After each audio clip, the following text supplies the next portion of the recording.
pasada que subió Fernando, una unidad, digamos, que intenta pensar cómo funcionan conceptualmente aquellos enfoques que intentan pensar, que digamos, que proponen que para explicar la dinámica de la política es necesario pararse en un lugar distinto a las prácticas políticas en sí mismas, o las condiciones sistémicas o las modalidades estructurales de funcionamiento del sistema político, ¿no?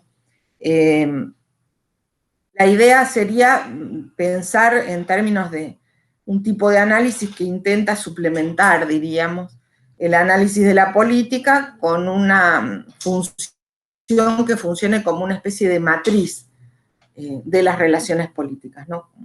Si la política en sí misma fuera deficitaria, pero no por referencia a una dimensión ontológica, aunque sea negativa, al estilo de lo que hemos estado viendo con Marchard, con Laclau, sino deficitaria en relación a otras dimensiones que componen lo social como sistema global, ¿no? Uno podría decir, bueno, esto, no sé, desde Marx en adelante ya hubo planteos que consideraron que la política en sí misma no alcanza como dimensión explicativa, ¿no?, para mostrarnos cómo funcionan ni las instituciones políticas ni las dinámicas sociales. La idea, digamos, de que la política es epifenoménica, ¿no?, indicaría que hay que buscar en otro lugar la explicación acerca de por qué las instituciones o las prácticas políticas funcionan de una determinada manera, que no hace sino expresar o traducir en el plano superestructural, diríamos, contradicciones más profundas que son las que condicionan esa expresividad puntual, ¿no?, de la política. Pero acá, en realidad, la unidad está pensada en dos sentidos, digamos. Por un lado, para trabajar todo un conjunto de planteos que, incluso en términos valorativos, digamos, piensan que, por ejemplo, la sociedad civil es como la reserva de sentido para la política, ¿no? Y que la política siempre debe ser pensada en oposición a la sociedad civil si lo que queremos es recuperar algún contenido emancipatorio, ¿no? Las posibilidades de sacudirse el peso, el lastre de los opresivos mecanismos institucionales, digamos, que ordenan la política, para hacer eso necesitamos pararnos en la sociedad civil. Y por otro lado, esa sería una línea de análisis que un poco vimos en el texto de Cohen y Arato, que discutíamos la semana pasada. Algo de esto podríamos pensar hoy en los textos que vamos a ver sobre cultura política. Y por otra parte, les decía, hay en relación a la noción de mercado o incluso a una cierta noción de sociedad civil que después vamos a discutir, también un enfoque que intenta, en términos valorativos, de alguna manera, devaluar la potencialidad de la política como dimensión explicativa de los procesos sociales, ¿no? Hay desde distintos lugares, desde aquellas propuestas como la de la gobernanza, que, por ejemplo, según Dardot y Laval, hacen una apuesta muy fuerte a devaluar el poder de la política para indicar justamente que la, digamos, dinámica de lo social pasa por otro lado, por lo menos el núcleo duro de la dinámica de lo social pasa por otro lado, hasta posiciones como, no sé, la de Milton Friedman, que también en alguna unidad vamos a trabajar, me parece que es en la 7, que plantea justamente que el mercado es mucho más eficiente que la política, que hay universalidad sin coordinación, que el mecanismo de precios, por ejemplo, traduce de manera mucho más fiel las posiciones de los actores sin necesidad de que estos se reúnan y consensúen alguna estrategia política determinada, ¿no?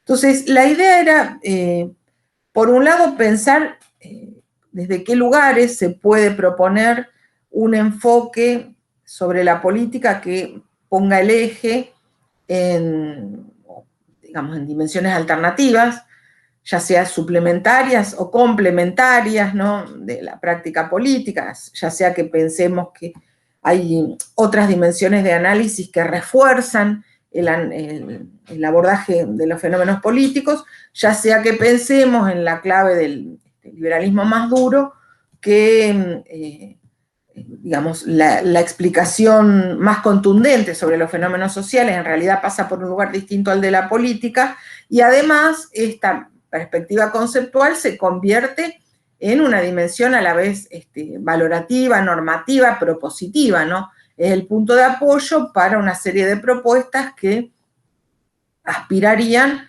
a, no digamos eliminar el Estado, pero bueno, como dice, no, si, en Anarquía, Estado y Utopía, digamos, a impulsarnos a trabajar por la posibilidad de que el Estado, digamos, se achique cada vez más, de que el peso del Estado se vea menguado gradualmente, justamente a partir de la capacidad motivadora que tiene la utopía como posibilidad de pensar una sociedad sin Estado, ¿no? Entonces, ¿qué se le pide a la teoría política cuando el planteo es la dimensión explicativa de los fenómenos sociales, por lo menos el núcleo duro, está en un lugar distinto al de la política, ¿no? ¿Para qué serviría una teoría política que tendría que dar cuenta de estrategias explicativas o hermenéuticas acerca de los fenómenos sociales, en las cuales el núcleo duro de la explicación no pasa por la dimensión política, sino por la dimensión social, cultural, económica, según la posición que estemos analizando, ¿no? Bueno, obviamente no se le pide a la teoría política que muestre cómo en cada caso singular, ¿no?, uno podría remitir a otras dimensiones para explicar una coyuntura política, porque de hecho es lo que hace siempre el análisis político. En realidad lo que se le pide a una teoría política en un esquema conceptual de estas características es justamente que explique cómo opera el vínculo entre dimensiones diversas, ¿no?, lo político, lo social, lo cultural, tanto en términos conceptuales como políticos. Y cuando digo político, en términos de política práctica, ¿no? ¿Cuáles son las posibilidades de proyectar esa definición conceptual al plano de la política cotidiana, de las propuestas políticas, los proyectos políticos, ¿no?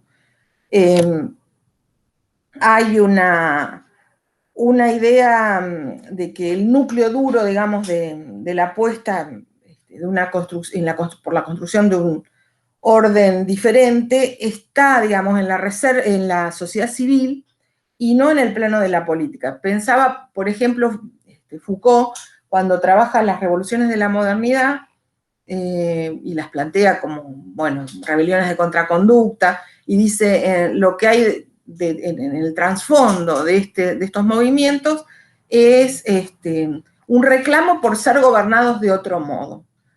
Un reclamo por ser gobernados de otro modo es un reclamo que ubica en la política el núcleo, digamos, de las aspiraciones transformadoras, ¿no? Bueno, lo que hay en estos planteos, en el que ustedes vieron, por ejemplo, de Cohen sobre la sociedad civil, en algunos planteos del neoliberalismo, en algunos planteos incluso sobre cultura política, lo que hay, les decía, es una idea de que es en la sociedad civil donde se puede encontrar la palanca de cambio para impulsar transformaciones, ¿no? De lo que se trata no es de ser gobernados de otros modos, sino de generar tramas de vínculos colectivos, ¿no?, que funcionen de otra manera, digamos, y que tejan una matriz distinta para las relaciones interpersonales. Por ejemplo, la idea del empresario de sí como ideal tipo subjetivo, digo, el individuo calculador, racional, egoísta, ¿no?, que invierte en sí mismo porque su propio yo, digamos, es el locus de acumulación de capital, digamos, y en términos de empresario de sí implica que se relaciona con los demás con la lógica, digamos, del cálculo, la ganancia, podríamos decir, la expropiación de alguna forma de plusvalía en su relación con el otro, ¿no? Plusvalía material o plusvalía simbólica. Bueno, este es, digamos, sería un planteo que nos ofrecería un modo de pensar transformaciones en el orden en el que vivimos, en el orden social en el que vivimos, cuyo, digamos, punto de apoyo, como diría Foucault, el punto de apoyo de la palanca de las transformaciones no pasa por la dimensión política, sino por una nueva trama de relaciones sociales, ¿no? Y en definitiva, estos planteos, ¿no? Algunos de manera más sutil, otros de manera más marcada, estarían avalando esta necesidad de desplazar del plano de la política la apuesta por la transformación y ubicarla en el, digamos, lóculo de la sociedad civil o del mercado, de la cultura política, esto lo iremos viendo, ¿no? Pero en un lugar alternativo a la política para pensar otros modos posibles de convivencia social. La categoría de sociedad civil en realidad aparece en el siglo XVIII y ya Foucault en lo que se llamó la Ilustración escocesa, Adam Ferguson, ¿no? Y ya Foucault, el nacimiento de la biopolítica, había planteado que sociedad civil era un concepto de tecnología gubernamental, decía él. Sociedad civil era un concepto que en el marco de una tecnología gubernamental que hacía de la libertad, digamos, la libertad individual, ¿no? El punto de apoyo de las estrategias destinadas a poner límites al campo de las acciones humanas, ¿no es cierto?, ¿no? Y que además encontraba, como dice Foucault, en el mercado y en el mecanismo supuestamente espontáneo de fijación de precios, un indicador de verdad acerca de cuándo una acción gubernamental era adecuada o inadecuada, cuándo se cometían excesos o no. Bueno, en el marco de esa concepción de gubernamentalidad liberal, dice Foucault, la sociedad civil aparece como un concepto clave de tecnología gubernamental, ¿no? Hay que si la propuesta del liberalismo va a ser gobernar lo menos posible, gobernar a través de la libertad, es decir, haciendo, digamos, usando la libertad individual, como dice él, como punto de apoyo en la palanca del gobierno, evidentemente hay que pensar una dimensión en la cual la convivencia, la coexistencia entre individuos racionales, egoístas, calculadores, pueda funcionar con la menor intervención posible, ¿no? Y ese concepto, que en términos valorativos también funciona como reserva de sentido, es el de sociedad civil. Ya el liberalismo había acuñado esta identificación de la sociedad civil como una esfera diferente, ¿no? Diversa a la de el Estado, las instituciones políticas, con el objetivo justamente de, digamos, de contar con una instancia cuya capacidad, diríamos, autorregulatoria eximiera al gobierno de intervenciones innecesarias. El gobierno puede intervenir lo menos posible porque los individuos integran una dimensión como la sociedad civil que contiene en sí misma elementos autorregulatorios, ¿no? Entonces, la idea de la sociedad civil como una instancia que permite, digamos, explicar el funcionamiento de las instituciones políticas, en realidad viene de larga data. Y la otra cuestión que también hay que anclar en el liberalismo clásico que señala Rosan Ballon es que efectivamente la sociedad civil es el territorio, digamos, de funcionamiento del mercado. Y además es muy interesante cómo lo plantea él, ¿no es cierto? Porque la política es el orden de la artificialidad. En el contractualismo moderno, la sociedad política es un producto artificial, no hay nada de naturalidad en lo político. Es el resultado de la voluntad de pactantes que dan su consentimiento para, digamos, permitir una forma de organización social, diríamos, autoinstituida, ¿no es cierto? Como tal, artificial. Entonces, que encuentra, digamos, lo que dice Rosanvallón es que el liberalismo tiene que, digamos, encontrar un dispositivo conceptual y a la vez político, ¿no?, que le permita pensar un territorio autónomo incluso en relación a la soberanía, ¿no?, porque lo que hace ese mecanismo autoinstituido, ¿no?, de conformación de lo social es establecer un soberano cuyas atribuciones son prácticamente omnímodas. Y acá el argumento podría valer incluso si nosotros pensamos en un soberano colectivo como el pueblo, no importa. Podríamos ser el pueblo lo podríamos integrar todos virtualmente, ¿no? Pero en la práctica el todos del pueblo es siempre un todos menos alguno, y ese poder omnímodo del todos menos algunos, implica la posibilidad de imponer regulaciones, normas, leyes, etcétera, sobre algún sector, aunque sea mínimo, que no está de acuerdo, ¿no es cierto? Entonces, dice Rosanvallón, el liberalismo necesitaba un dispositivo conceptual que le permitiera pensar alguna forma de sustraerse al poder omnímodo del soberano, y la sociedad civil le ofrece estas características, ¿no? Y además, y en esto coincidiría con Foucault, es un dispositivo teórico que alude a un espacio concreto en el que, digamos, funcionan de manera articulada la convivencia social y los intercambios económicos. Por eso Foucault dice algo así como que la sociedad civil le ofrece el terreno propicio al liberalismo para pensar en un tipo de articulación social en la cual, digamos, sus integrantes actúan como agentes económicos, ¿no?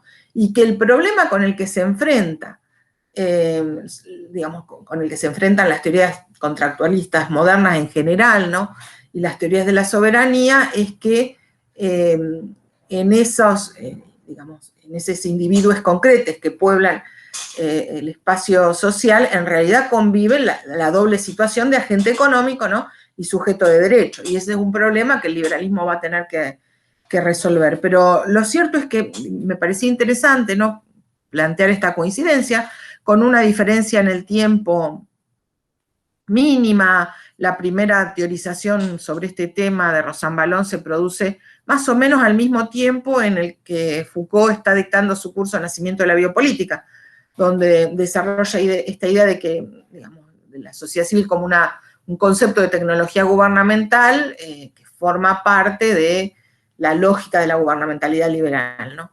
Y lo que les decía es que Rosanvallón dice que, bueno, finalmente las sucesivas oleadas de debates que se han generado al interior de la misma corriente liberal no hacen sino poner en escena continuamente la discusión en torno al modelo de sociedad, ¿no es cierto? Y incluso, dice, a fines del siglo XX, con la crisis del estado de bienestar y los primeros experimentos neoliberales de la década del 90, porque esta versión de la que tomé las referencias es una reedición de fines de la década del 90, ¿no? Dice, lo que vemos ahí no es sino una vuelta de tuerca más en esta discusión en torno al modelo de sociedad. Y una vez más, dice, en esta discusión, vuelve a reaparecer el concepto de sociedad civil, ¿no es cierto? O sea, el concepto de sociedad civil es como, digamos, el resguardo teórico y político a la vez, conceptual, teórico y político, que encuentra el liberalismo para pensar una dimensión de lo político menguada, achicada, ¿no?, recortada en sus atribuciones, ¿no? Y lo que dice Rosanvallón es que representarse a la sociedad civil como mercado surge, como decíamos antes, en oposición al contractualismo, y le permite al liberalismo resolver dos problemas. Uno de ellos es el modo, digamos, en que el contractualismo concibe la convivencia de muchas sociedades políticas a escala global, diríamos, ¿no? El contractualismo resuelve el problema de la institución de la sociedad, de la autoinstitución de la sociedad, pero no resuelve la relación en la que van a estar esas sociedades civiles, o esos estados, digamos, autoinstituidos, ¿no?, que, bueno, permanecen, siguiendo a Hobbes, en estado de naturaleza, ¿no? Por lo tanto, permanecen comunidades políticas cuyas relaciones de poder responden a la lógica de suma cero, ¿no? Lo que dice Rosan Ballón es que el liberalismo, con su idea de sociedad civil, que coincide, digamos, con el espacio del mercado, digamos, la sociedad civil, el territorio en el que se teje esa trama de intercambios propia del mercado, ¿no? Y en esa coincidencia, dice Rosan Ballón, se resuelve este problema, ¿no? De un mundo poblado de unidades políticas que están entre sí en relación de suma cero. ¿Por qué? Porque el comercio, digamos, el intercambio comercial, aparece como un integrador. Esto incluso también lo trabaja Foucault en Nacimiento de la Biopolítica, tomando el texto de Kant sobre la paz perpetua. Foucault también analiza las expectativas que le generaba a Kant la posibilidad de pensar que el comercio volvería innecesaria la guerra, ¿no? Bueno, la volvería innecesaria porque desplazaría esta relación de suma cero entre unidades políticas soberanas, ¿no? Coexistentes en el espacio mundial, y permitiendo generar un tipo de relaciones en las que potencialmente todos podrían acumular. Obviamente, en la práctica no todos acumulan, pero en términos teóricos se podría pensar un modo de interacción en el cual todos acumulen, ¿no? También dice Rosan Ballón, el liberalismo, con este concepto de la sociedad civil, que es el territorio en el que se traman las relaciones de intercambio, puede resolver el tema de la regulación de la sociedad. Dice, el contractualismo había resuelto mucho mejor el tema de la institución de lo social, a través del consentimiento, el contrato, etc. Pero en la perspectiva de los liberales había dejado algunas fisuras para pensar las formas de regulación de la sociedad, ¿no es cierto? Y sobre todo, digamos, había dejado fisuras para pensar la posibilidad de compatibilizar libertad individual y regulación política. Bueno, el liberalismo tiene una respuesta para esto a través justamente de de ese espacio, digamos, de la sociedad civil en el que se traman los intercambios, en el cual los individuos se relacionan a partir de la lógica de la necesidad y el interés. Y ese es un mecanismo que incluso podría funcionar hipotéticamente sin la presencia de estructuras políticas, ¿no? Y en este sentido, dice Rosan Ballón, Adam Smith es más que un teórico de la economía, es un teórico del desvanecimiento de la política. Y, digamos, como resultado, ¿no?, de la posibilidad de resolver estos dos problemas, lo que, digamos, ofrece el liberalismo, reforzando, ¿no?, esa dimensión conceptual de la sociedad civil, es la posibilidad de disolver, de desgranar, ¿no?, esmerilar la figura del soberano, que es instituido, que es artificial, en beneficio de una autonomía individual, digamos, que de otra manera se veía sometida a la autoridad sin límites del soberano, ¿no es cierto? La autonomía individual, ¿cómo se logra? Justamente haciendo descansar las estrategias para fijar límites a las conductas humanas a través de estos mecanismos autorregulatorios generados en la misma sociedad, que tienen que ver con la necesidad y el interés, ¿no? La necesidad y el interés permitirían, digamos, disolver la figura del soberano en beneficio de un mecanismo más natural, espontáneo, que resguarda la autonomía individual.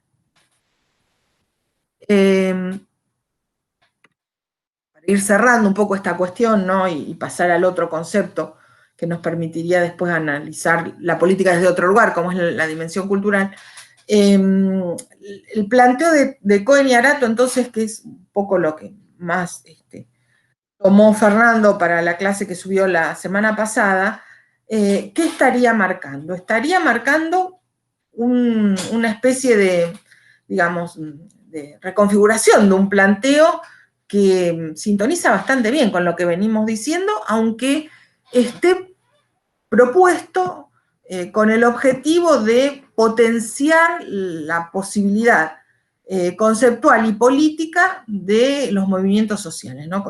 La teoría de Cohen y Arato en realidad está pensada para mostrar en términos conceptuales, tanto como políticos, de qué modo la sociedad civil, como decíamos antes, es la reserva de sentido que alimenta la posibilidad de surgimiento de movimientos sociales, ¿no?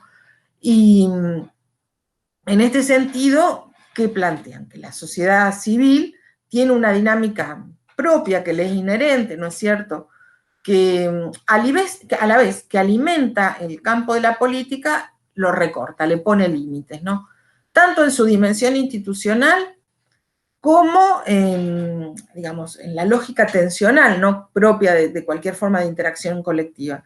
En términos institucionales, porque el recurso a la movilización es un elemento que puede poner freno a, digamos, respuestas institucionales no deseadas, consideradas inadecuadas, ¿no? Pero al mismo tiempo es un elemento, digamos, que permite reconfigurar las tensiones colectivas.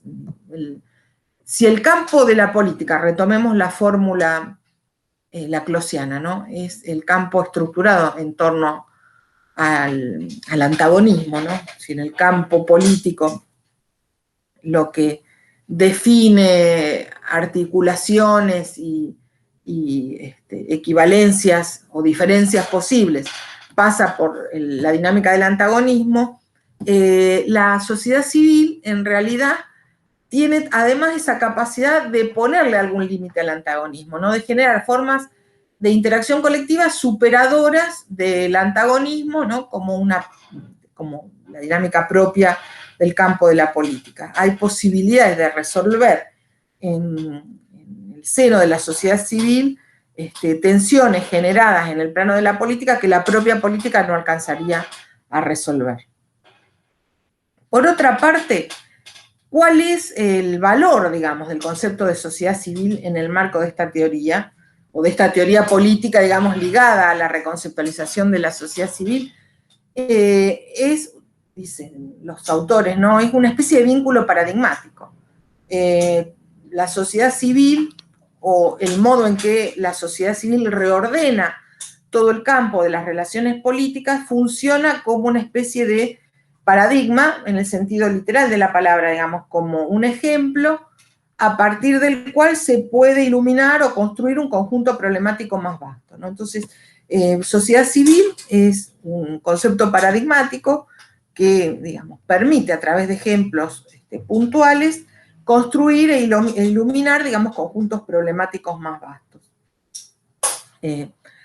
Uno de los movimientos sociales que analiza Cohen y Arato, creo que está en la selección de páginas que les dejamos, es el feminismo, ¿no?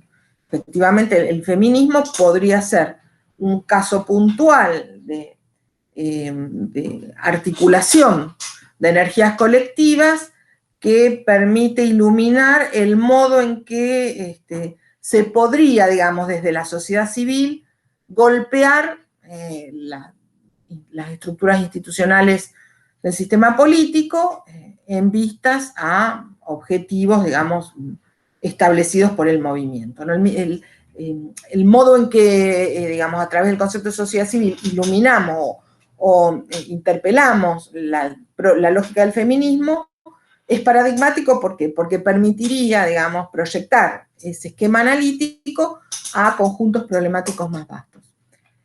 Y por otra parte, la sociedad civil es un concepto recuperado, ¿no?, por Cohen y Arato, porque es un terreno en el cual es posible pensar, digamos, interacciones, ¿no?, orientadas normativamente o prescriptivamente, ¿no? Aún estando estructuradas en torno a interpretaciones diversas y interpretaciones en conflictos, ¿no?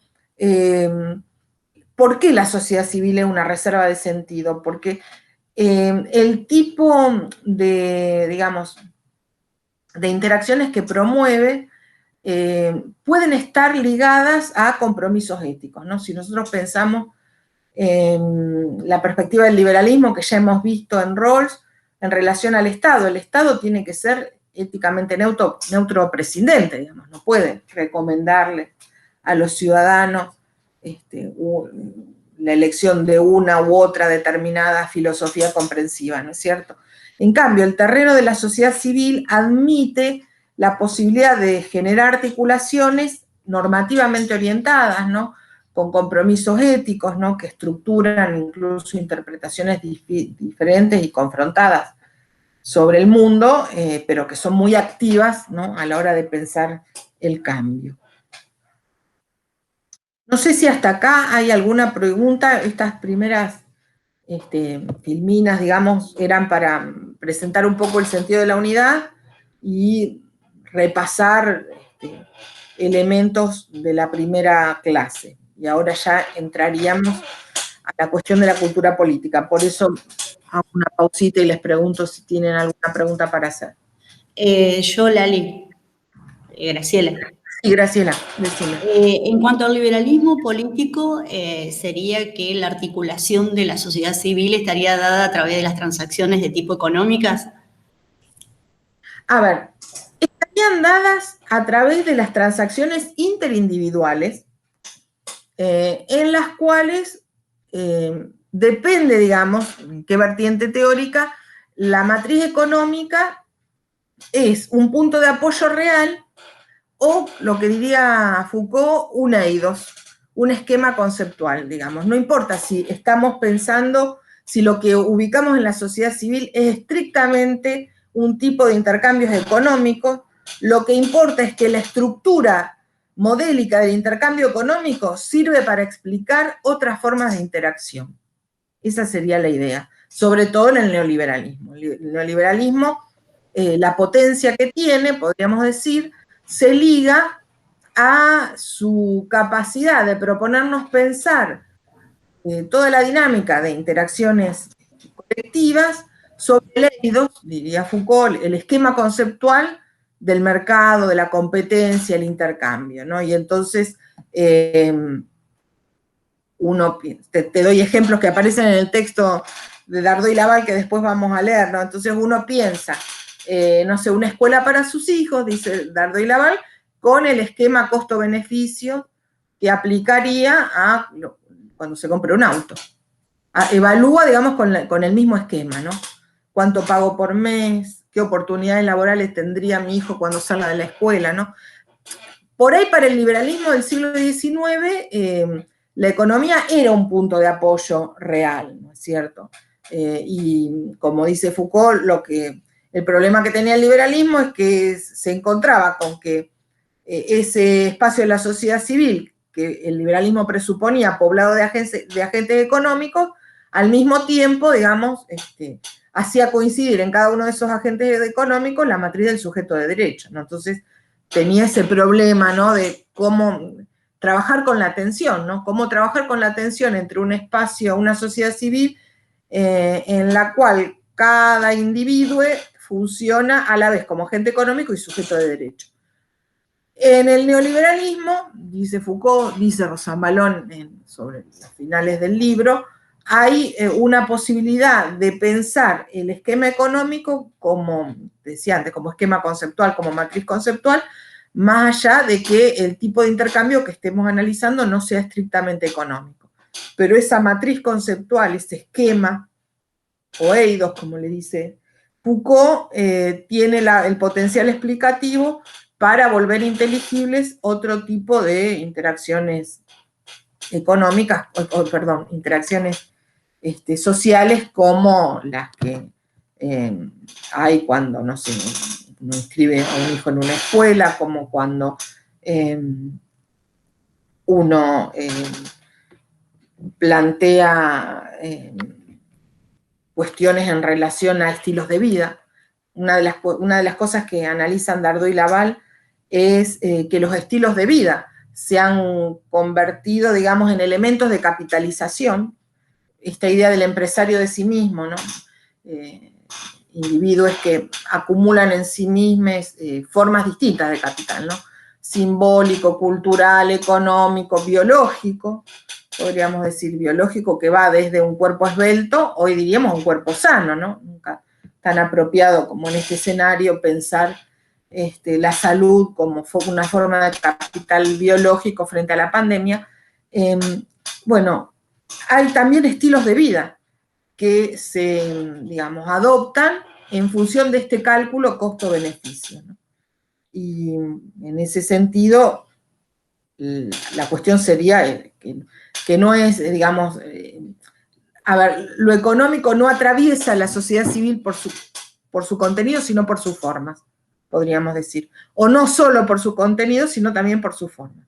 No importa que lo que estemos intercambiando sea, no sé, un vestido por dinero a través de una tarjeta de crédito. Es que además eso tiene que ver con cómo me capitalizo, cómo me ofrezco a los demás, cómo quiero ser vista, cómo eso es un indicador de un estilo de vida que se vuelve, digamos, más competitivo en el ámbito laboral. Incluso Foucault toma como referencia a Gary Becker, que sobre este esquema de análisis aborda cosas tan diversas como, digamos, las relaciones afectivas o el delito. Las relaciones afectivas también, según Becker, podrían ser pensadas con este esquema, ¿no? Evalúo cómo logro el afecto o el amor de alguien que quiero, qué me representa y cuál es la mejor estrategia, o en relación al delito como, digamos, campo de intervención de las políticas públicas, dice Gary Becker, bueno, lo que debe hacer el gobierno es pensar qué tipo de delitos generan mayor demanda negativa, le dice él. Es decir, qué tipo de delitos la gente no quiere que ocurran.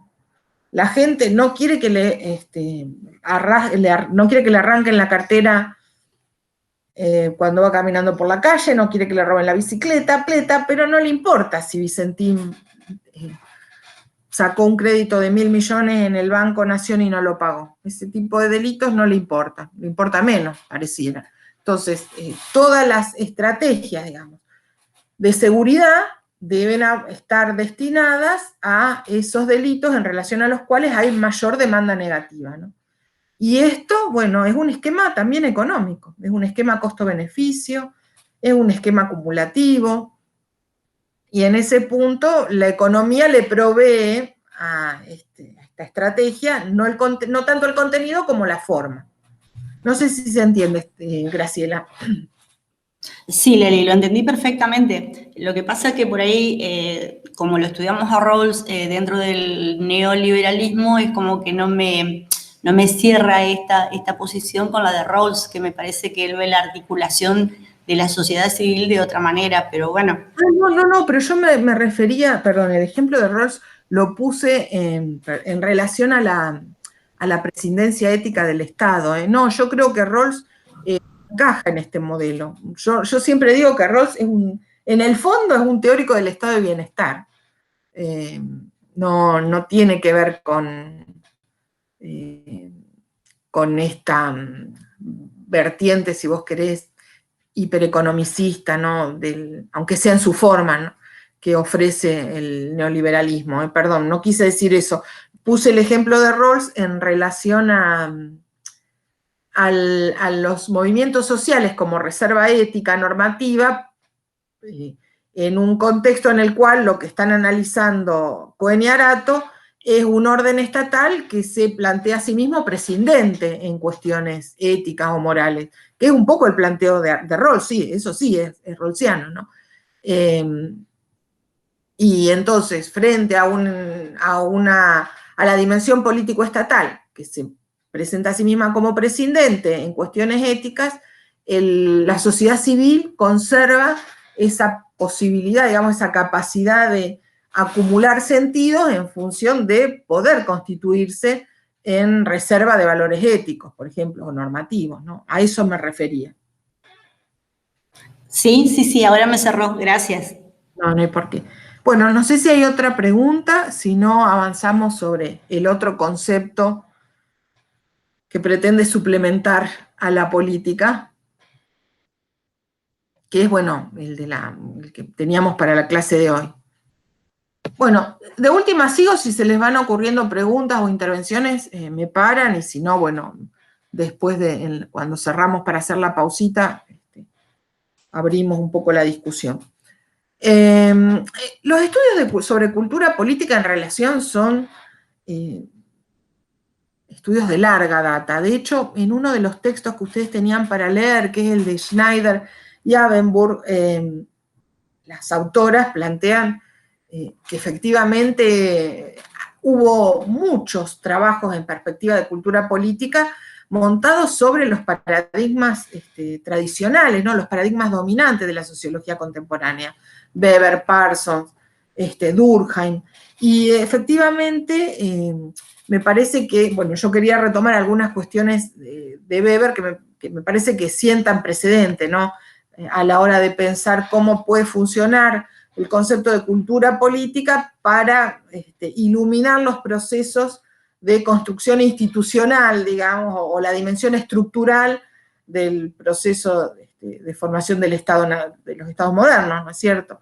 De hecho, en realidad lo que plantean estas autoras es que todos los estudios sobre cultura política que se montan en los paradigmas tradicionales de la sociología fines del siglo XIX, primera mitad del siglo XX, justamente a lo que están apuntando es a tratar de captar, digamos, cómo la dimensión cultural despliega su función integradora, para decirlo según la lógica parsoniana, ¿no? La cultura política es el campo de análisis que nos permitiría entender, en estas perspectivas, ¿no?, cómo funcionan los elementos de integración al interior de un sistema, ¿no? Cómo funciona la obediencia, cómo funciona la adhesión, cómo funciona el compromiso con la reproducción del sistema, ¿no? La dimensión cultural sería esa dimensión que ilumina la función integradora, digamos, la función de integración propia de los sistemas modernos complejos, ¿no? Y realmente, para mí, Weber es un ejemplo emblemático de cómo funciona este tipo de análisis, y tal vez, digo, para mi gusto, mucho mejor que el análisis de Almond y Verba, que es el artículo que vamos a leer. A mí me parece que efectivamente el análisis de Weber sobre la ética protestante, ¿no?, el capitalismo y el Estado moderno, es un abordaje en términos de cultura política, ¿no? Lo que está tratando de ver Weber es, bueno, de qué manera algunos rasgos del calvinismo o de la noción luterana de profesión, ¿se acuerdan que el libro tiene los dos primeros capítulos es la concepción luterana de profesión y la concepción calvinista de profesión, cómo, digamos, esos elementos, ¿no?, que introduce ese conjunto de normas propias del protestantismo, en realidad son un punto de apoyo fundamental. No explican, diríamos, y eso es lo que más me gusta del análisis de Weber, no explican, ¿no?, de manera causal, genética, el surgimiento del Estado moderno, pero marcan un escenario de coincidencia histórica entre una serie de elementos religiosos, culturales, simbólicos y la emergencia del Estado moderno. Y sí, digamos, aunque no expliquen la emergencia del Estado moderno, en algún punto, pues voy a volver sobre esto, permiten entender por qué funcionan los mecanismos de adhesión o de obediencia al Estado moderno, ¿no? ¿Qué toma, por ejemplo, el calvinismo, ¿no? Habla de que lo que propone el calvinismo es una planificación metódica en el obrar, ¿no? No es simplemente obrar de manera racional en determinadas situaciones, sino planificar de manera metódica todo el obrar. No se trata de obras puntuales realizadas, digamos, según una lógica racional, sino de pensar una planificación metódica en el obrar económico, ético, etcétera, ¿no? Entonces, el calvinismo, digamos, induce esta forma de actuar asentada en la planificación metódica en el obrar. Por otra parte, digamos, en sus contenidos, digamos, dogmáticos, por decirlo de algún modo, o sus contenidos teológicos más que dogmáticos, lo que establece el calvinismo es que el individuo ha sido arrojado en el mundo, está solo en el mundo, está arrojado en soledad en el mundo, no tiene posibilidad incluso de conocer los designios divinos, no puede saber nunca si ha sido elegido en el plan de salvación para la vida eterna o para la condena eterna, y por lo tanto lo que debe hacer es presuponer que ha sido salvado y obrar con planificación metódica, ¿no es cierto? Entonces, hay, digamos, estos elementos del calvinismo, de alguna manera alimentan una configuración cultural que, como les decía antes, no explica el surgimiento del Estado moderno, pero sí ilumina la eficacia del Estado moderno como, digamos, matriz institucional de una determinada estrategia gubernamental, que es la estrategia gubernamental moderna, ¿no? Si se quiere, basada en la universalidad de la ley, en la abstracción de la ley, basada en individuos que se controlan a sí mismos. Por eso el gobierno, para Foucault, debe ser entendido como control de conductas, ¿no? Y un control de conductas que opera, dice Foucault, suscitando en cada individuo un poder que va del sí mismo al sí mismo. Y efectivamente un poder que va del sí mismo al sí mismo es un poder de autoconstricción que en algún sentido vuelve innecesaria la intervención del gobierno político, o al menos permite atenuar la intervención del gobierno político, ¿no? Y Weber usa una frase que es casi textual, no está copiada textualmente, pero dice algo así como que, en relación al sistema económico, debo decir, dice que el sistema produce los sujetos que necesita. ¿Por qué? A través, digamos, de la institucionalización de formas de retribución o de recompensa o de sanción o de desplazamiento, digamos, opera con una lógica de éxitos o fracasos que permite, digamos, producir los sujetos que necesita, ¿no? Y digamos, en términos el orden más global, ¿no?, del capitalismo moderno, el 19, primera mitad del 20, ¿no?, centrado en el rol del Estado, efectivamente podríamos decir que hay un horizonte cultural que ha contribuido a fabricar los sujetos que se necesitan, ¿no? Trabajadores disciplinados, movidos por una acción calculadora, capaces de obedecer a algo tan abstracto como la ley, algo tan impersonal.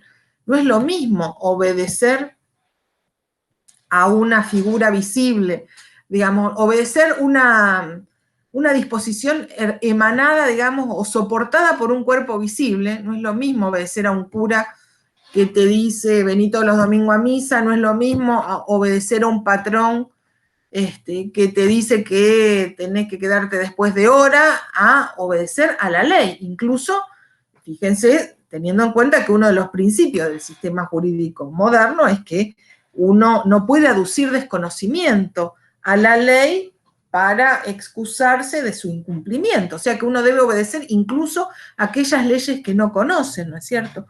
Bueno, digamos, que el sistema pueda funcionar sobre estos principios, efectivamente, en la perspectiva weberiana, requiere un tipo de análisis que sume al abordaje de la dimensión institucional del Estado esos componentes que bien podríamos identificar como propios de una cultura política que permitieron forjar los ciudadanos necesarios, digamos, o funcionales a ese esquema político, ¿no es cierto? Entonces, los estudios sobre cultura política no son nuevos, digamos, no son nuevos en el momento en que escriben este texto, digamos, ya canónico, ¿no?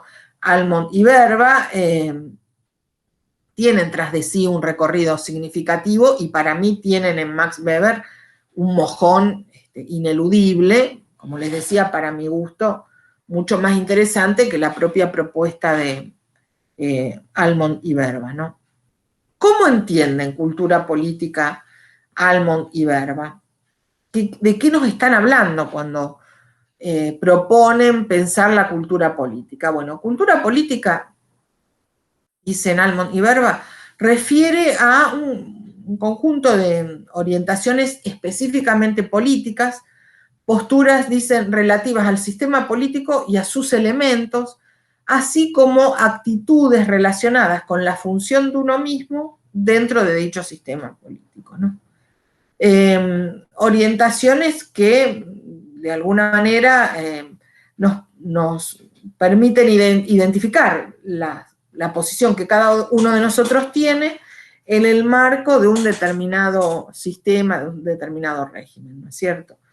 Y por otra parte, lo que aclaran Almond y Verba es que el sistema político informa, le da forma, ¿no?, a los conocimientos, sentimientos, valoraciones que cada uno de los miembros de la sociedad tiene respecto a cómo funciona el sistema y al lugar que uno ocupa dentro de ese sistema, ¿no?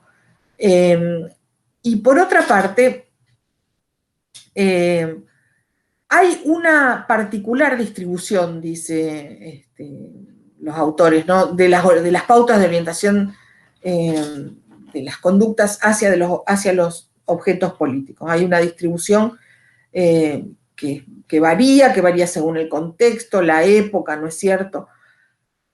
Varía en términos cuantitativos y cualitativos. No sé si pudieron ver el texto, hay un par de esquemitas, ¿no?, que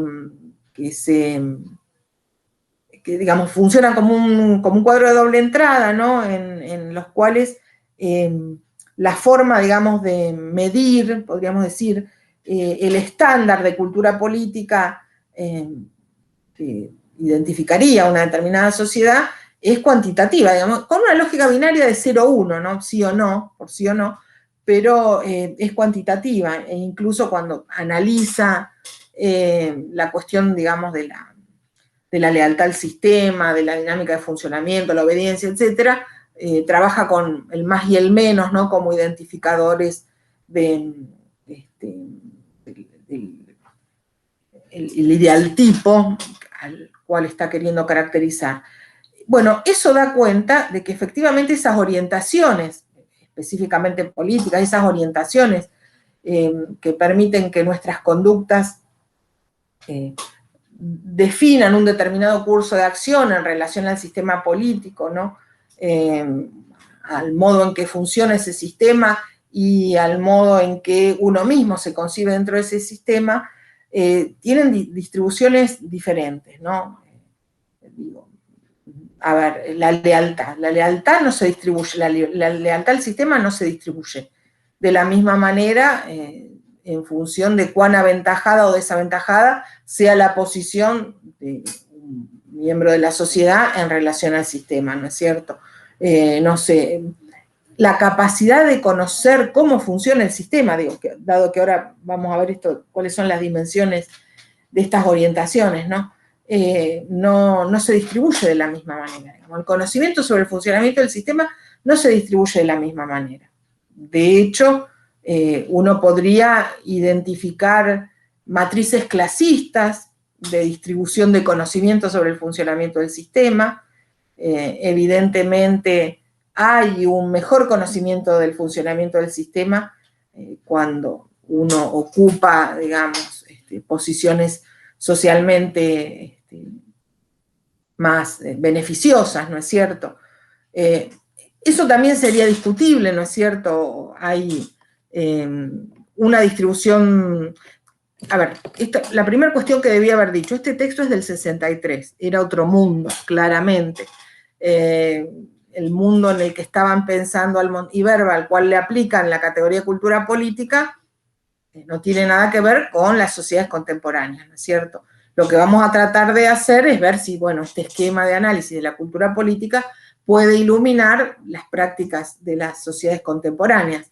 Pero bueno, por ejemplo, si las 3 dimensiones de esas orientaciones, ¿no?, sistema político en relación a la posición que uno mismo tiene en el sistema político, son la dimensión cognitiva, la dimensión afectiva y la dimensión evaluativa. Es decir, cognitiva tiene que ver con la disponibilidad de elementos que nos permiten, digamos, conocer, que nos permiten, digamos, penetrar la lógica de funcionamiento del sistema político. Si la afectiva tiene que ver con nuestro grado de compromiso emotivo, emocional, con el funcionamiento de un determinado sistema político, y la evaluativa, digamos, con el modo en que, en función de estas dos variables previas, ¿no? La disponibilidad de un conjunto de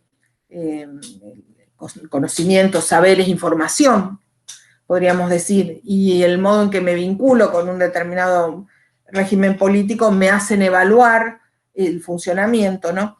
Les decía, evidentemente, las pautas de distribución, para retomar el punto anterior, de estos elementos de orientación son muy variables histórica y socialmente, ¿no? A lo largo del tiempo, en una misma sociedad, en un mismo momento, según, digamos, distintos sectores sociales. Actualmente uno podría plantearse si la supuesta sociedad del conocimiento, una sociedad en la que hay múltiples soportes que funcionan como vehículos de transmisión de información, permiten acumular orientaciones cognitivas, ¿no? Propias de una cultura política participante. Conocemos más cómo funciona el sistema político porque tenemos canales de 24 horas, Twitter, Instagram, Facebook, o conocemos menos. En principio, yo lo pondría en duda. Yo he escuchado intervenciones recientemente sobre la reforma judicial que no leyeron directamente la reforma.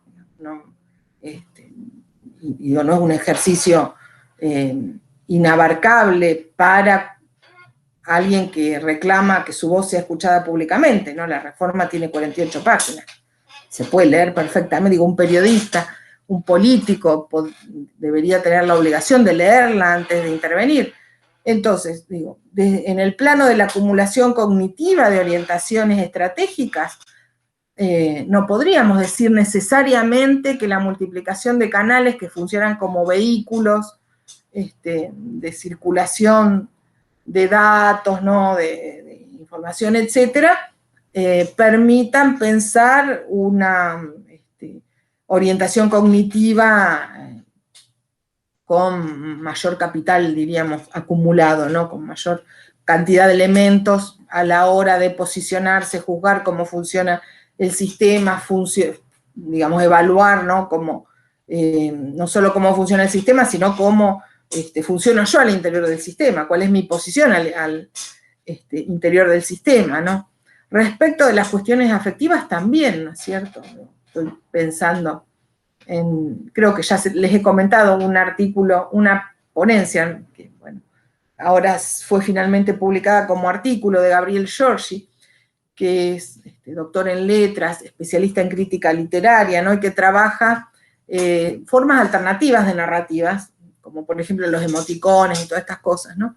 Y su presentación en una actividad, en un congreso en el Museo de la Memoria, llevaba por título Odiolandia, y tenía que ver con el modo en que en la campaña electoral en Brasil, cuando gana Bolsonaro, cómo se usan las redes sociales, WhatsApp, Twitter, etcétera, para transmitir posiciones políticas atadas, lastradas, podríamos decir incluso, a la cuestión emocional, que sortean, digamos, el camino de la argumentación, ¿no? Que encuentran un atajo en el emoticón para manifestar vínculos emotivos con una determinada posición política que no requiere argumentación, ¿no es cierto? Bueno, eso también nos obliga a pensar cómo se produce esta,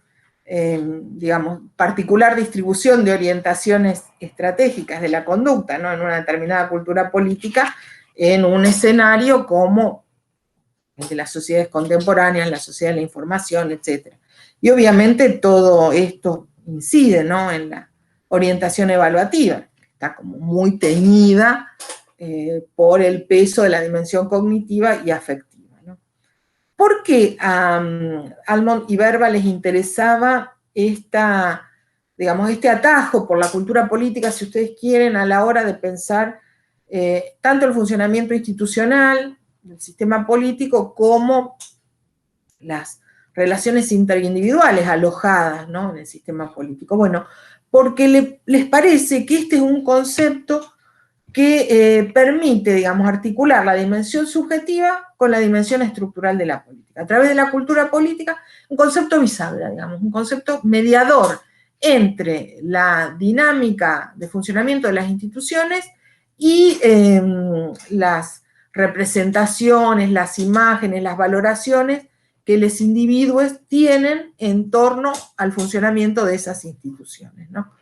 Y lo que dicen los autores es que, bueno, el enfoque que mejor permite acercarnos a este espacio bisagra, ¿no?, entre el funcionamiento institucional de un sistema político y las percepciones, representaciones, autorrepresentaciones incluso, ¿no?, que tienen los individuos acerca de su lugar en el sistema político, es el enfoque psicocultural. ¿A qué le llaman enfoque psicocultural? A un enfoque que trabaja, digamos, la dimensión cultural en términos de su incidencia en el modo en que se forja la personalidad, ¿no? Este pasaje del texto me hizo acordar a un artículo que nosotros trabajábamos en la primer promoción. Esto parece que fue ayer, es un revival de cuando recién habíamos ganado el concurso en la materia y empezamos a dictarla en el 2008, y trabajábamos un texto que capaz que ustedes lo ven en teoría 2, que es el de Adorno, sobre la personalidad autoritaria, porque efectivamente el enfoque psicocultural, en ese Adorno de los años 30, ¿no es cierto?, tenía que ver con pensar qué elementos de una configuración sociocultural inciden en digamos, no sale determinación, por ahí demasiado fuerte, bueno, no es lo que quería decir Adorno, pero incide en la gestación de algunos rasgos de la personalidad que son afines a ese entorno en el cual la personalidad se va forjando, ¿no? Bueno, este enfoque psicocultural tendría una de sus dimensiones en este nivel de análisis que se propone explorar el modo en que ciertas prácticas culturales, en un sentido amplio, prácticas culturales, prácticas investidas de sentido, digamos, tanto en el plano económico como social, político, jurídico, etcétera, van modelando la personalidad, ¿no? Y después, la otra dimensión de este enfoque psicocultural es el abordaje de los procesos de socialización política.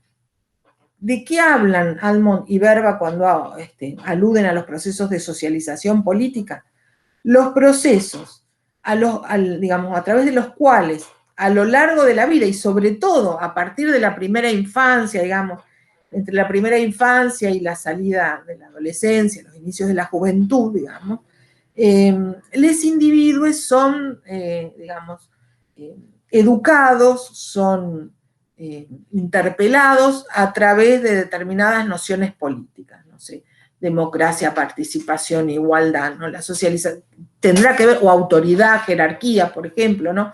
La socialización política variará en función también del modelo político en el que se produzca ese proceso a través del cual los individuos son interpelados políticamente a través de valores, símbolos, ¿no?, que remiten a las características del sistema.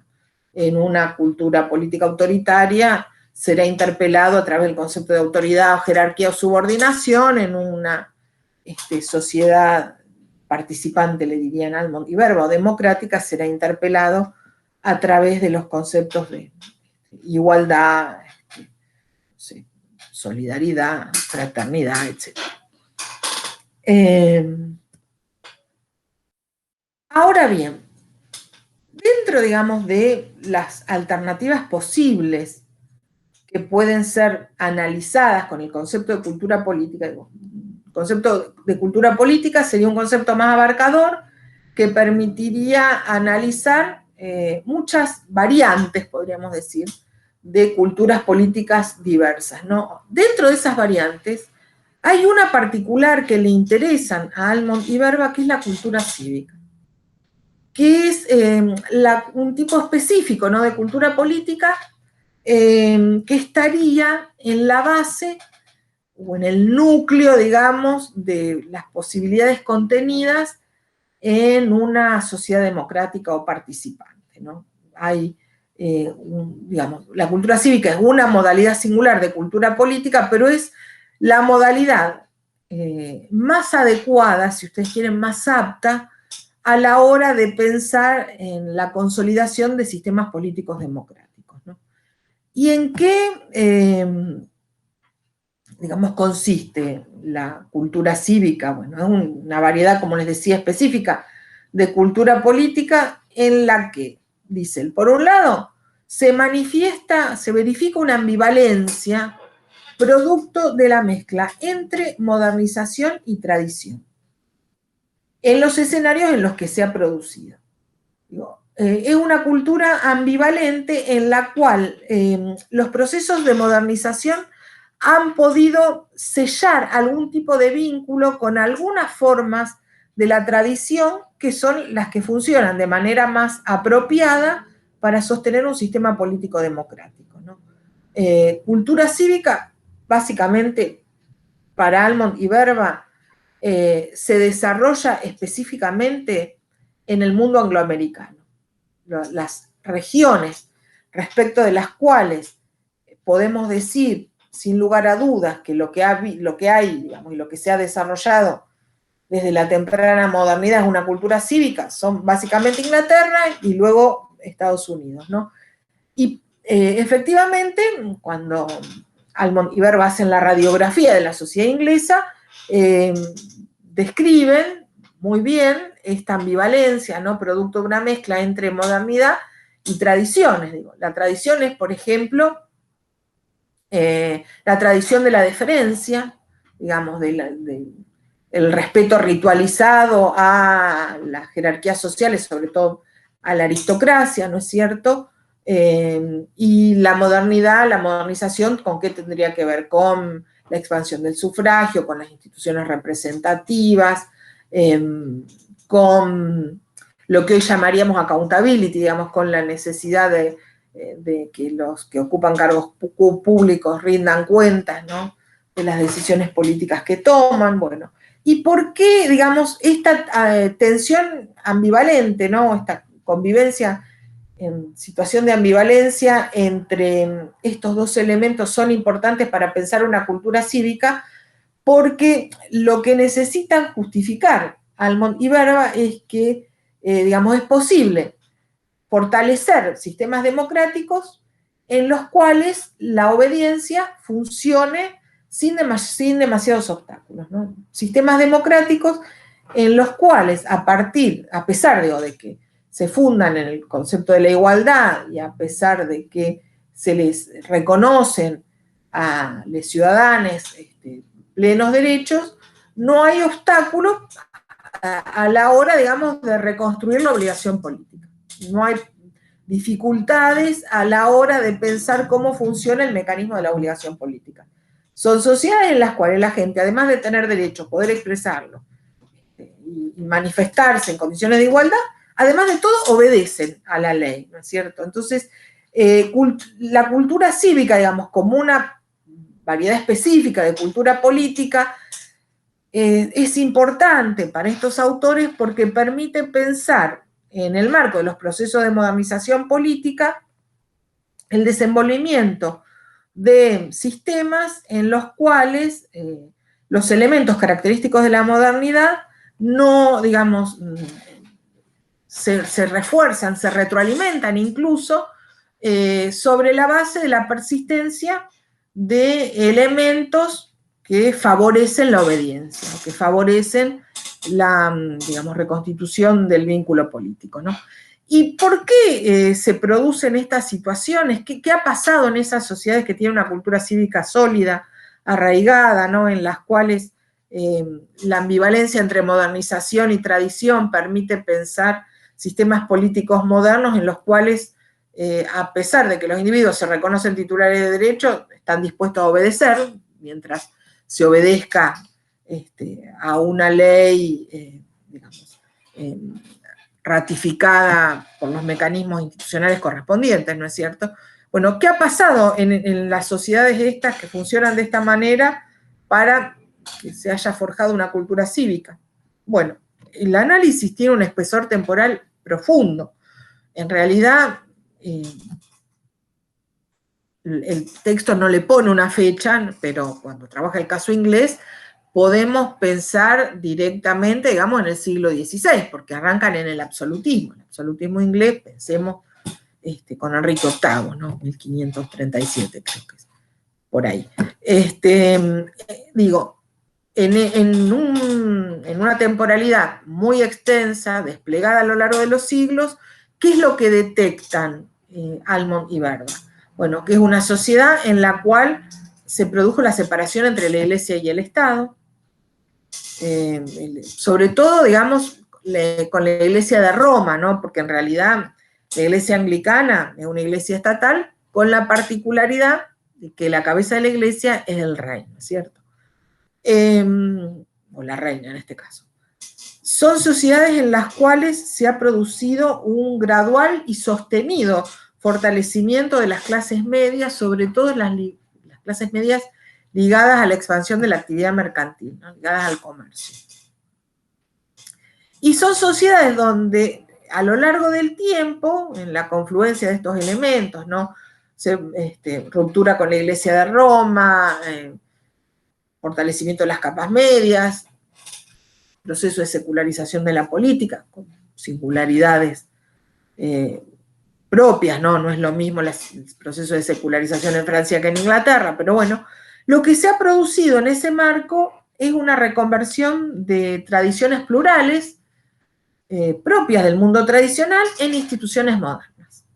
Por ejemplo, el juicio por jurado, propio de la tradición jurídica inglesa, se reconvierte en el marco de un sistema jurídico moderno. Digamos, el sistema jurídico moderno lo incorpora, lo toma y recicla esa modalidad de participación tradicional en instituciones políticas modernas, ¿no es cierto? ¿Y por qué para estos autores es importante la relación entre cultura cívica y democracia? Porque las democracias más sólidas funcionan en aquellas sociedades donde hay una cultura cívica, digamos, donde la especificidad de su cultura política es ser una cultura cívica. Porque lo que plantean estos autores es que la democracia, en síntesis, es una cuestión más de actitudes y de sentimientos que de instituciones políticas, ¿no? Cosa que, según ellos, queda claramente demostrada, piensa en década del 60, ¿no? La independencia de los estados africanos, queda claramente demostrada en el curso político que siguieron las naciones africanas en la década del 60.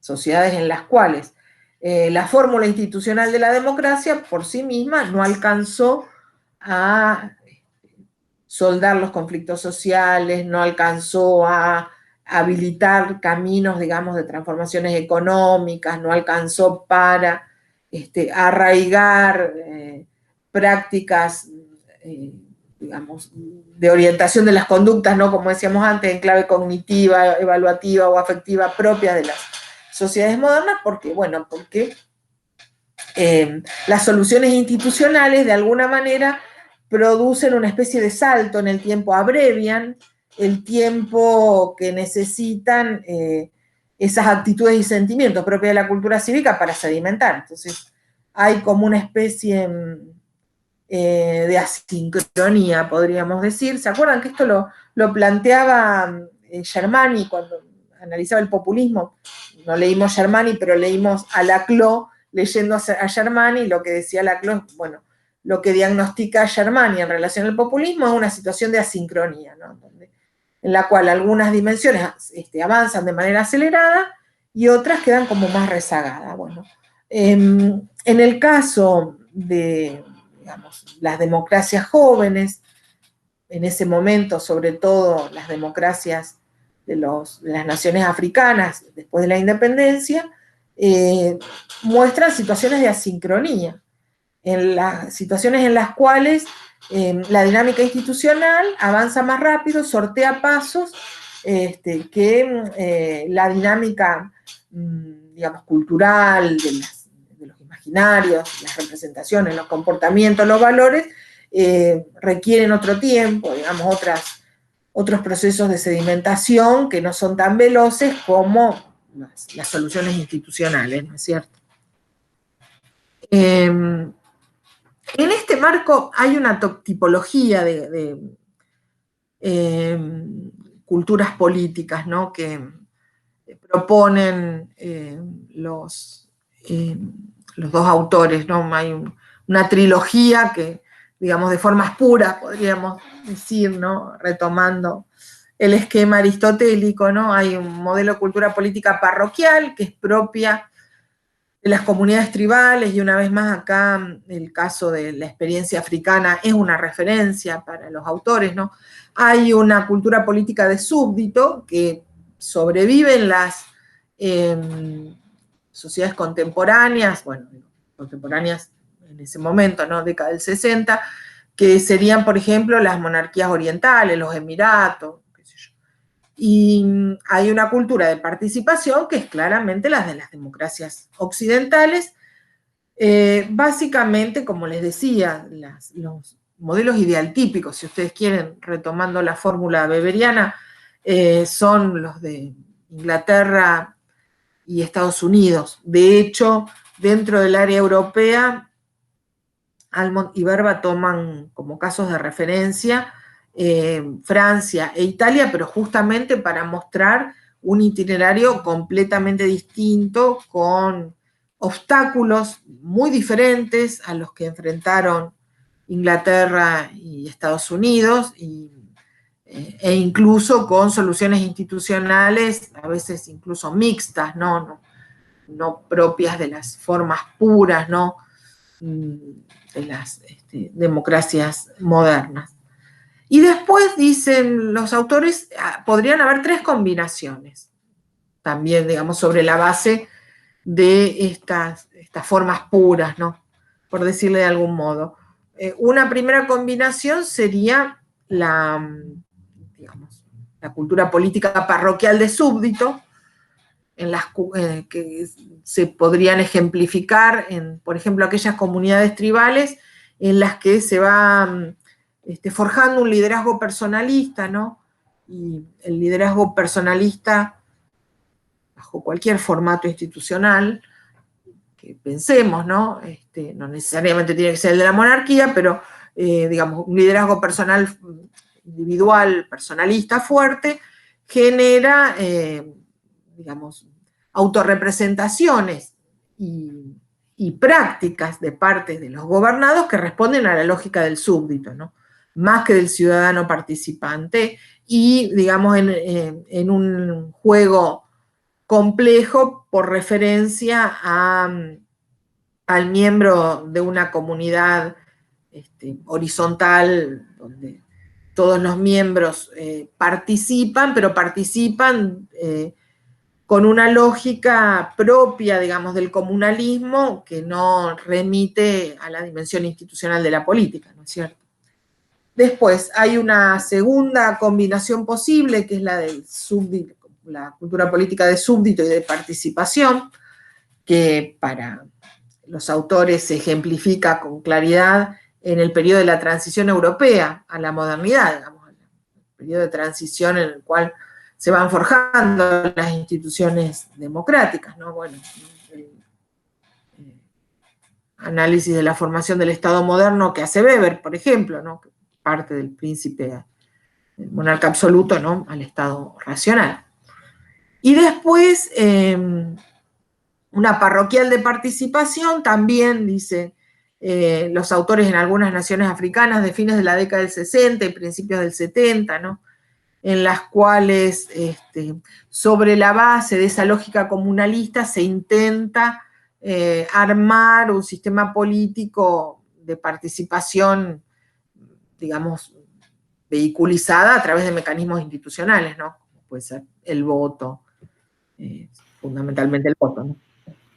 Lali, estrictamente pensando en estas, por ejemplo, los países de nuestra América, digamos, ¿en cuál sería más esta última combinación?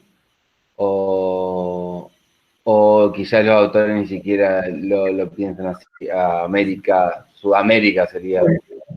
Bueno, yo después sobre el final quería volver sobre esto, pero te anticipo. Los autores prácticamente no hacen referencia a América. Una de las críticas a este enfoque es que es absolutamente eurocéntrico, occidentalocéntrico, si querés, ¿no?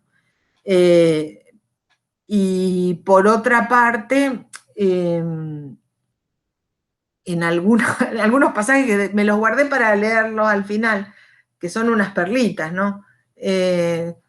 La democracia aparece casi como una especie de fórmula concedida, ¿no? Los países, hay un pasaje donde habla de las naciones que piden ser admitidas al escenario político de la modernidad. La presión, acá en la primera página, la presión casi universal de pueblos anteriormente sometidos y aislados para ser admitidos en el mundo moderno. Está refiriéndose, ¿no?, también a África, Asia, América Latina. Toma el caso de México, sí, el México del México del PRI sería, el México de post-revolución de 1910. Yo, si vos me preguntás, no sé, yo te diría, ponele, el modelo de Evo Morales, si uno lo quisiera analizar con esta categoría, del modelo de la Constitución Boliviana de 2009, personalicé en Evo Morales, bueno, porque me salió así, de primera, ¿no? Nunca un modelo es de alguien en particular, pero bueno, podría ser un modelo parroquial de participación, porque proyecta, digamos, trata de conectar con el plano institucional esas prácticas comunalistas, participativas, no horizontales, propias del mundo andino, del AIDIO, de la comunidad andina. Ahora, si vos me preguntás a mí, yo a estos esquemas no les veo ningún sentido. Y eso sí me lo reservo para discutirlo al final. Para mí son esquemas rígidos, esquemas que tienen implícita una valoración que va, digamos, desde el atraso al progreso.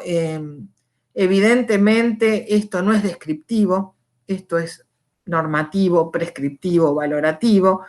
Las democracias de participación, que son las democracias occidentales, son las que habrían alcanzado su máximo grado de desarrollo y por lo tanto constituirían ejemplos de lo deseable.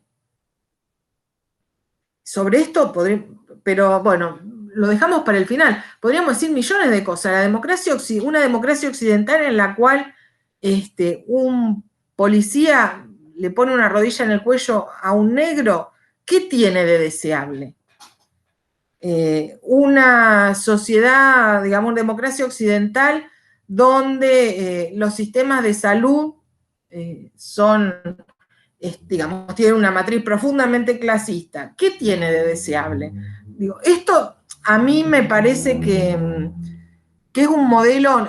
A ver, esto no quiere decir que uno busque intenciones aviesas en los autores, lo que digo es que está como muy condicionado por las anteojeras, digamos, del eurocentrismo, del occidentalocentrismo, como dice Miriolo, y eso genera, te diría, esto lo plantea Butler, un problema de traducción cultural. Hay un problema de traducción cultural a la hora de pensar, digamos, por un lado, cómo estos esquemas se podrían aplicar en las sociedades latinoamericanas, y por otra parte, a la hora de explicarle a estos señores, digamos, habría un problema de traducción cultural, otras dinámicas propias de nuestras sociedades que son profundamente ajenas a estos esquemas, ¿no? Entonces, pero Juan, si te parece, lo dejamos y lo charlamos antes de cerrar la clase, porque tenía varias cosas para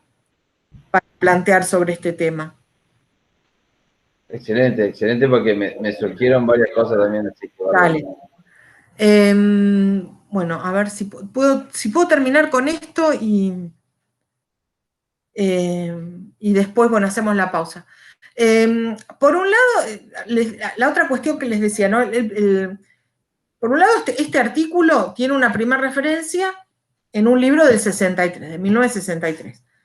El artículo en sí mismo creo que define de los 60, con lo cual los autores, ustedes van a ver cuando lo lean, van contando, diríamos, bueno, qué retoques le fueron haciendo a ese modelo inicial, ¿no? Qué cosas le fueron sumando, porque, bueno, se daban cuenta que ese modelo inicial podía ser insuficiente. Una de las cuestiones que le fueron sumando, que tiene que ver con lo que yo planteaba antes, ¿no? Por ejemplo, la sociedad norteamericana. Uno podría decir que hay una cultura política, ni siquiera digamos una cultura cívica.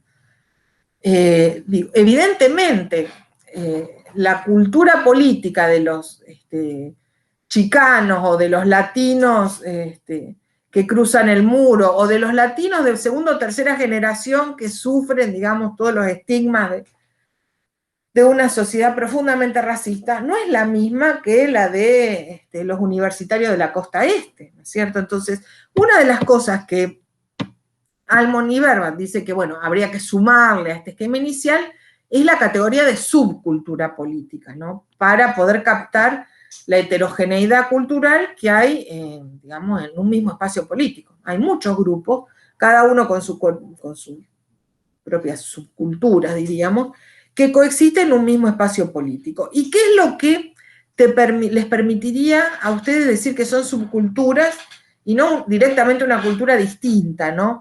Bueno, porque él dice, son subculturas en la medida en que no están cuestionando la lógica estructural del sistema. Digamos, respetan el modelo, digamos, de una democracia representativa, presidencialista, con un poder federal y poderes estaduales, no sé, bueno, eso no está objetado. Pero sí cuestionan puntualmente, no sé, políticas de seguridad, políticas de salud, cuestionan incluso hasta mecanismos electorales, digo, repetidas veces a lo largo, sobre todo, de la década del 90 en adelante, ¿no? Se ha planteado si tiene sentido mantener el voto indirecto, y el voto indirecto con, digamos, la lógica del cachol, ¿no? Donde en cada estado, el candidato que gana se lleva a todos los representantes y por lo tanto altera un poco, ¿no?, la proporción de los votos individuales. Bueno, esas cuestiones se han discutido, se han puesto en tela de juicio, pero no alcanzan, digamos, no son críticas que apunten al corazón estructural del sistema, ¿no es cierto? Entonces, eso nos permitiría hablar de subculturas y no simplemente de culturas políticas diversas que coexisten. Pero es un concepto que para los dos autores permite recuperar esta diversidad, ¿no?, de configuraciones culturales, ¿no?, de visiones de mundo, si ustedes quieren, en relación a la política, que conviven en un mismo espacio político. El otro elemento que hay que sumarle, dicen estos autores, a la idea de cultura política y subcultura política, digamos, hay que identificar qué tipo de cultura política tenemos, si es una cultura cívica o no, esas otras culturas, ¿no?, que mencionábamos antes. Hay que identificar, a su vez, dentro de esas culturas, o puras o mixtas, qué subculturas conviven. Además de eso, hay que identificar cómo funciona la cultura de rol, que es propia de las sociedades modernas, ¿no?, que es esa cultura a través de la cual los individuos, digamos, reafirman, confirman, aceptan que efectivamente hay roles institucionales preestablecidos que deben ser cubiertos a través también de mecanismos institucionales preestablecidos, y que esos roles cubiertos a través de mecanismos preestablecidos, ¿no?, de acuerdo a la regla, tienen que ser aceptados, son respetados, ¿no? Bueno, ¿cómo funciona la cultura de rol? Además de todo esto, son sociedades en las que funciona la cultura de rol, en la que se reconozca la legitimidad de un determinado rol político-institucional en función de los parámetros propios de los sistemas políticos modernos. Y además de todo eso, entre todas las correcciones que le van haciendo al concepto de cultura política, que dicen, bueno, y además habría que dividir el análisis en dos niveles. Hay un nivel micropolítico, que, digamos, hace eje en la base motivacional, ¿no?, de las actitudes políticas, las conductas individuales o colectivas, qué es lo que está latiendo, ¿no?, en esa base motivacional que hace que la gente se comporte de determinadas maneras en el plano político, y un análisis macropolítico que tendría que ver con el funcionamiento de las estructuras, los sistemas políticos, ¿no?, consolidados, ¿no?, su funcionamiento para bien o para mal, por eso habla de instituciones, sus efectos, incluso dice sus defectos, ¿no? Bueno, eso tiene que ver con el análisis macropolítico. ¿Qué cuestionamientos se le han hecho a este esquema? Y después, ya les digo, sobre el final de la clase me gustaría charlar todas estas cuestiones. Para empezar, esto que decíamos antes, que ellos creen haber saldado con la idea de subcultura política, ¿no? No hay una cultura política, hay una profunda heterogeneidad de culturas políticas, hay una profunda heterogeneidad de, si ustedes quieren, conservando la misma matriz conceptual, hay una profunda heterogeneidad de sistemas combinatorios de orientaciones para la práctica política, digo, afectivas, cognitivas o evaluativas, que conviven, ¿no? Es imposible pensar una única cultura política. Seguramente habrá rasgos dominantes, después, como vemos en el otro texto, incluso dicen hay algunas formas que sedimentan de tal forma que se vuelven hegemónicas, pero eso es contingente, ocasional. Nada dice que siempre vaya a ser así, ¿no es cierto? ¿Por qué? Porque la cultura política no es estática. Y lo que hay que, digamos, el gran desafío que tiene cualquiera de estos enfoques conceptuales, ¿no?, que quieren entrarle a la política por otro lugar, en este caso por el lado de la cultura, tienen el gran desafío de, digamos, captar el movimiento que se produce en la conjunción entre los elementos que sedimentan y los elementos que cambian, ¿no?, entre la sedimentación y la transformación. ¿Cómo funciona esa combinación, ¿no?, en la cultura política? Por otra parte, el foco, digamos, de estos análisis, hay que decir que está puesto más en la integración que en la atención, ¿no? Porque, bueno, de hecho retoma el modelo parsoniano en alguna referencia, este artículo que teníamos para leer, para Parson, perdón, ¿se acuerdan que el subsistema de la cultura es el que tiene la función de integración, ¿no es cierto? Son enfoques que están más orientados a captar la estabilidad, la integración, más que el cambio o la ruptura, ¿no? La otra cuestión que aparece como insumo fundamental de la investigación y que en algún punto también condiciona el resultado es el recurso metodológico con el que se arman estas investigaciones, que es el método cuantitativo de la encuesta. El otro texto que teníamos para leer, como complementando un poco el de Schneider y Abenburg, dice, bueno, en realidad, si uno quiere captar esa trama de significados que estructuras configuraciones culturales diversas, la encuesta no te permite captar. Habría que trabajar con una entrevista de tipo cualitativo para tener muchas entrevistas abiertas de tipo cualitativo, ¿no?, para tener posibilidad, digamos, de recoger el modo en que funciona esa trama de significados que ordena una determinada configuración cultural. Y por último, lo que le decía recién a Juan, ¿no?, que es un enfoque profundamente eurocéntrico, un enfoque occidentalocéntrico, le diría Mignolo. Es un enfoque que además combina elementos conceptuales con elementos valorativos, normativos o prescriptivos. La situación de las democracias europeas y norteamericanas, democracias occidentales, es el grado más completo y complejo de desarrollo, y por lo tanto se convierte en, digamos, el referente aspiracional. Es una referencia que nos indica hacia dónde deberíamos querer avanzar.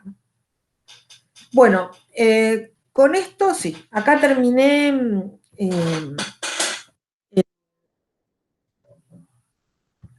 lo que corresponde, digamos, al texto de Almond y Verba.